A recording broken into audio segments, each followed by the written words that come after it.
नमस्कार मित्रों, हाजिर हूँ मैं फरवरी 2025 का मासिक राशिफल लेकर के।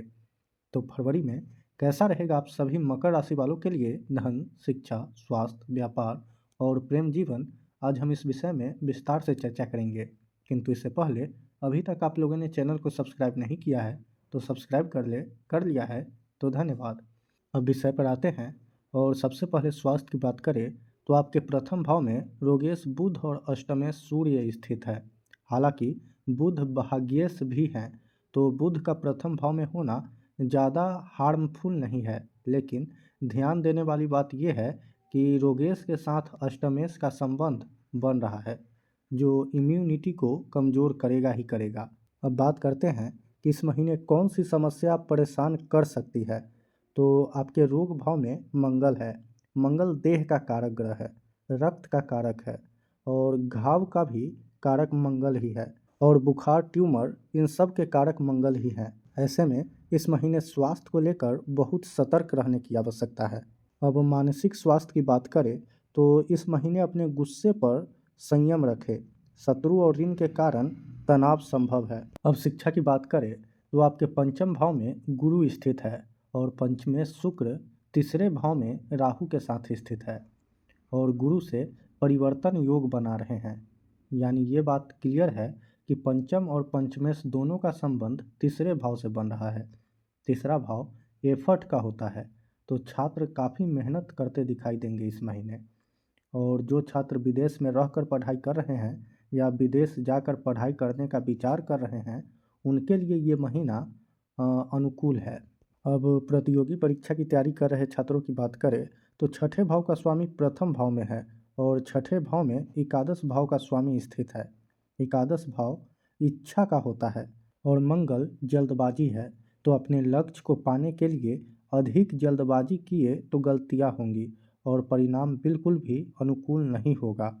तो इन बातों का यही मतलब है कि धैर्य बनाए रखना बहुत ज़रूरी है। अब बात करते हैं आर्थिक स्थिति की।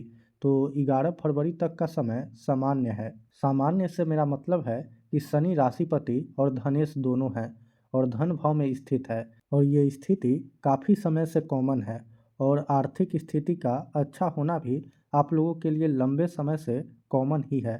लेकिन बुध भाग्येश होके 11 फरवरी को आपके धन भाव में शनि के साथ गोचर करेंगे, तो आर्थिक स्थिति पहले के मुकाबले और अधिक मजबूत होगा। कुल मिलाकर आर्थिक दृष्टिकोण से ये महीना काफ़ी बढ़िया है। वही अब कार्य क्षेत्र की बात करें तो दशमेश राहु के साथ तीसरे भाव में स्थित है। यानी कारोबार से जुड़े लोग इस महीने मेहनत अधिक करने वाले हैं, लेकिन अधिक मेहनत के बाद भी अपने कारोबार को लेकर मन में असंतोष रहेगा। वही नौकरी पेशा से जुड़े लोगों की बात की जाए तो नौकरी परिवर्तन का ख्याल मन में आ सकता है। वही नौकरी में स्थान परिवर्तन के भी योग बन रहे हैं। कुल मिलाकर कार्य क्षेत्र के नज़रिए से भी ये महीना ठीक ठाक ही है। अब प्रेम जीवन की बात करें तो प्रेम जीवन में तनाव आदि के योग हैं। हालांकि लॉन्ग डिस्टेंस रिलेशनशिप में रह रहे लोगों के लिए ये महीना सामान्य रहेगा। अब वैवाहिक जीवन की बात करें तो महीने के शुरुआत में अपने अहंकार को अपने पार्टनर के बीच न आने दें, अन्यथा अनबन होने के योग हैं। वही 12 फरवरी के बाद का समय वैवाहिक जीवन के लिए अनुकूल दिखाई पड़ रहा है, तो दाम्पत्य जीवन के लिए भी ये महीना ठीक ठाक ही दिखाई पड़ रहा है।